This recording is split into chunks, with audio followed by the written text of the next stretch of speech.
Welcome to the Freud's Angels weekly reading, bringing the collective guidance and understanding for this week's energy. Remember, never give your power up to a reader or a reading. You always have the power of autonomy. Hey, angels, welcome to your weekly reading. We are reading from April 12th through the 18th. Wow, halfway through April. Oh my God. So this Friday will be exactly 2 months till I move. Like, ask me how much I've packed by then. Probably a lot, but ask me how much I've packed. Next time we record, it'd be like, okay, Grace, how much have you packed? Yeah. I mean, this is the blind leading the blind here because I'm a last minute packer for literally everything. So yeah, I have a feeling I'm going to get a little OCD about packing. So yeah, I don't even pack a lot. I mean, I feel like what I end up doing is throwing away half my shit because I don't want to pack it. Yeah. I'll just get new stuff when I get there. And that's, normally I'm like that, but this trip I'm like, girl, the amount of money that it would take for you just to get a U-Haul and drive a U-Haul cross country is probably going to be less than the amount to replace all the things that you need to replace. Yeah. And it's a trade-off, right? Like, if that's the thing, we sit with ourselves and we go, listen, which thing are you willing to do? Really be honest with yourself. Exactly. I've done both, and I think I prefer it this way because at least I have a bed when I show up. See, I like a little hybrid because I really do love to get different stuff, right? Yes. And it's hard for me. I feel like it's gotten a little bit easier. It's actually, since I got here, I've changed some things out just because sometimes, but I have a hard time doing that. Once I have something, I feel like it's like, well, why would you replace it? You already have it. Yeah. Because you want something different, right? So moving made that very easy for me. Like, oh yeah, just don't take it. Yeah. Well, I mean, I didn't know I was moving, and I sold my couch quite a few months ago, and I was like, oh, apparently that this is why, is because I haven't found a new one because I'm leaving. Right. Yes, I get it. I do get it. All right. What are the mermaids telling us? So the mermaids are talking about some awareness. The awareness card came out. And I love this. I love the awareness card because she is a sassy, full-bodied lady. She's got her hands up here. She's like, man, I know what's going on. That's why I love her. Her little tail is swishing behind her. Man, I love this card because I think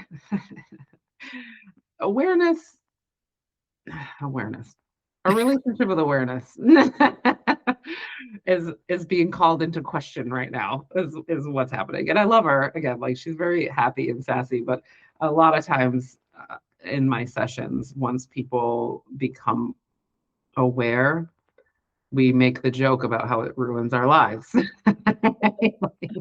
When people are like, oh, you're so self-aware, like, yeah, it's actually kind of torturous sometimes because I can't just be oblivious. Like, sometimes it's nice to feel like living in obliviousness, because awareness can be painful sometimes, or awareness can mean like, oh, I see that and I don't love it. I gotta do something about it because I feel something I didn't feel 10 seconds ago. Okay.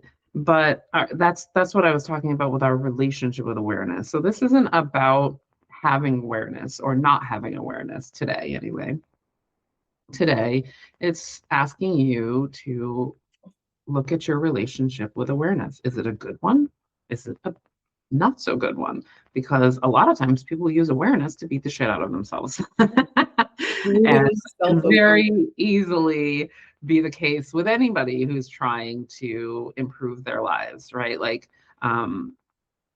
because once we become aware, we can't unknow what we already know. And a lot of times when you're on a healing journey, there's some rough stuff in there, but it's our perception of that changes the way that we move through it, right? And I've had to do this work myself too, because I have had a lot of trauma stuff come up that I've had to heal, and I didn't love looking back at what that trauma had created in my life prior.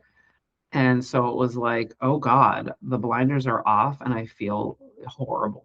right? Like I feel really bad, I feel like embarrassed, or I feel like shameful.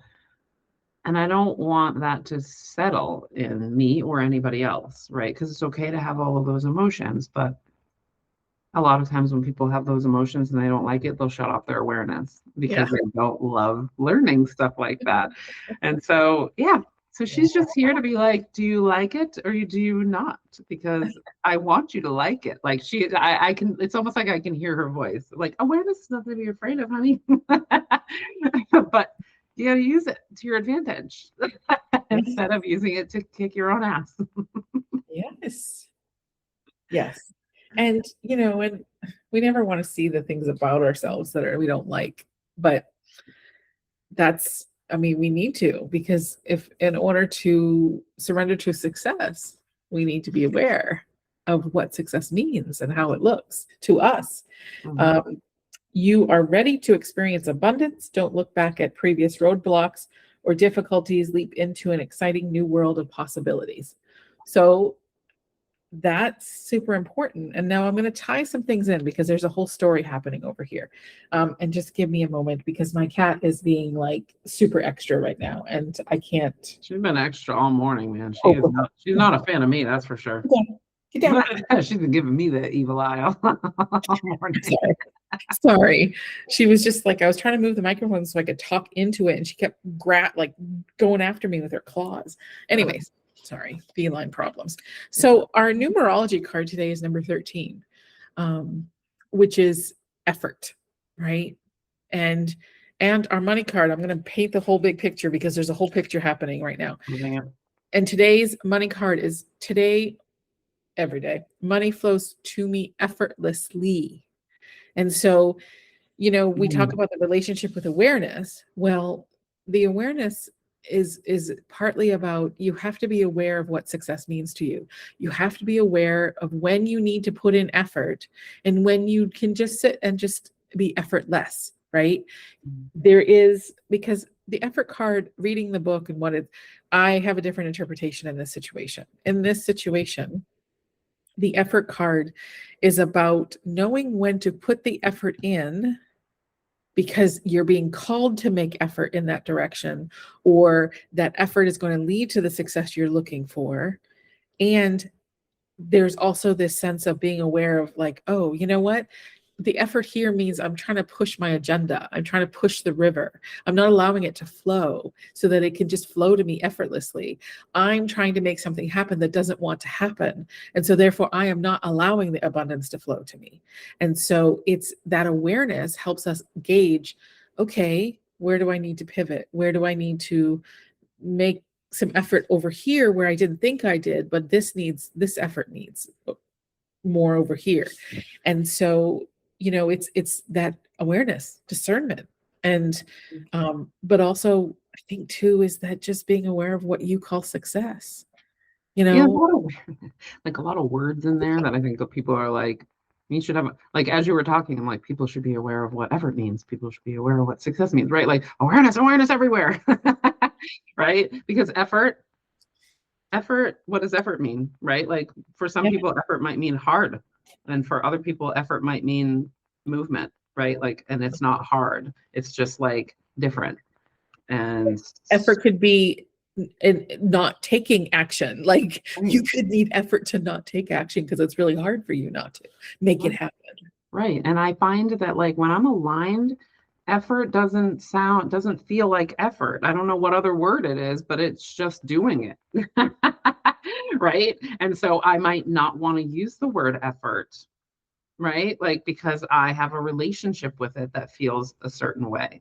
And so like, again, like the awareness of all of this, of like, what do you feel about all of these things? That's what awareness is. It's not necessarily just self-awareness of how good or bad are you, right? It's like awareness of what you believe, awareness of what you think, like awareness of how your thoughts are creating your reality, right? Because once you realize that that's what's happening, you can just shift it and it doesn't feel like effort in a hard way. It feels like a change, or it feels like a movement in a different direction, or a course correction, or a sidebar, or whatever it is, right? But we have to know our relationship with all of this stuff. and all of these words and all of these beliefs. Mhm. Absolutely. And, and it's funny because as you were saying that, I was thinking about this move that I'm undertaking and all the things that I know I need to do are not effort because I know they need to be done. Mhm. I don't need to find the discipline. I don't need to find the motivation. I don't need to, because I see at least the path up to then.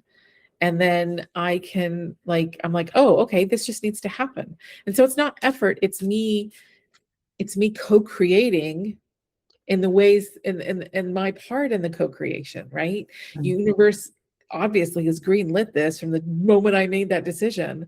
And so my part of it is like, I need to do my stuff. This is my part of the co-creation. And it doesn't feel like effort because I want to do it, because I'm happy in the decision, because I've made the decision for myself, right? And so there's that sense too, is that, yeah, sometimes there's effort, sometimes there's sometimes there's you have to work very hard. I mean, packing my house is not going to be easy, but it's also not going to be hard because I'm excited about, oh my gosh, this is one step closer to doing what I've decided to do, and I'm excited about. So, yeah, Interesting stuff. yes, We are interesting, complex 3D yes. beings. Oh my God, absolutely, absolutely. So, friends, I'm not quite sure the way astrology is playing out. There's some things happening on the 19th, but I don't quite remember because we're recording this 2 weeks before, and I can only focus on the current week because there's so much astrology happening. However, last week we did talk about finding a good astrology app or a good astrologer to follow to give you insight about what's happening in the sky. And so I really encourage you today, after you listen to this, go to an astrologer you follow, whether it's, Chani, whether it's Lady Kazemi. There's a on Instagram, Lady Kazemi, Virginia Rosenberg, I think her name is another really great astrologer on Instagram. And so just go and look at it, look at your chart, look at where things are. Like, what is Mars, or not Mars, what is Aries in your chart? What is it highlighting in that space? For me, it's relationships, it's friendships, business relationship, work relationships, intimate relationships, familial, all the relationships. So, which I'm so I got no Mars in my chart, but my Mars is in Scorpio. Interesting. Fascinating. So add that with some Aries. I wonder what's going to happen. Yeah. Well, your relationships will be highlighted with mine because we're both Gemini risings. I mean, come on. So yeah, just go investigate for the sake of understanding, not for the sake of prediction. So we love you. We hope you have a wonderful week, and we will see you next week. Thanks for listening. We hope we gave you something to support your journey. Check out our Facebook or Instagram page to connect with us. Have a great week.